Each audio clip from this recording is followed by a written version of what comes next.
வாங்க. நேராக மேட்ருக்கு வரேன். காலங்காத்தால பீச் பக்கம் ஒரு பொண்ணை மிரட்டலான்னு போனேன். சடனாக ஒருத்தன் ரிவர்ஸ் எடுக்கிறேன்னு சொல்லி அவன் கார் என் பைக்கில் விட்டான். டம்முனி என் பைக் சைலன்ஸை கீழே வந்துச்சு. டேய் உடஞ்ச சைலன்ஸை காசை கொடுத்துட்டு போடான்னு கத்துனேன். நிற்காம போயிட்டே இருக்கான்.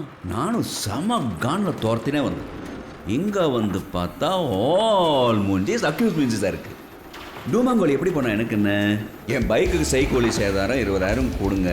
போயின்னு இருக்கேன். ஏய் இப்போதெல்லாம் தேவையில்லாத விஷயம். கூட 5000 ரூபா போட்டு 25,000 கூடுறா, கிளம்பிடுவான். துட்டுக்கு மசியாதவன் இந்த உலகத்திலே இல்லை. மனுஷன்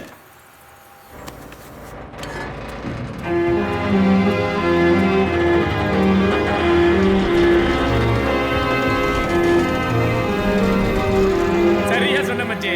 இவனுக்கு காசை கொடுத்தா நான் எலும்பு தண்டை கவிட்டு போற மாதிரி போயிட்டே இருக்கான் பாரு. பங்களா பணத்தை பத்தி கரெக்டா தெரிஞ்சு வச்சிருக்கீங்க. ஆனா என் கவனத்தை பத்தி தெரிஞ்சு வச்சுக்காம போயிட்டீங்க. நான் காசுக்காக என்ன வேணாலும் பண்ணுவேன். ஆனா தன்மானத்துக்கு ஒரு தகராறுனா தலையே போனாலும். ஏய் நாங்க மொத்தம் 20 பேரு. நீ வத்தாலே அடிக்கிறதுக்குன்னு ஒரு பிளான் இருக்கணும். தமாசு தமாசு அடிக்கிறதாண்டா பிளானு.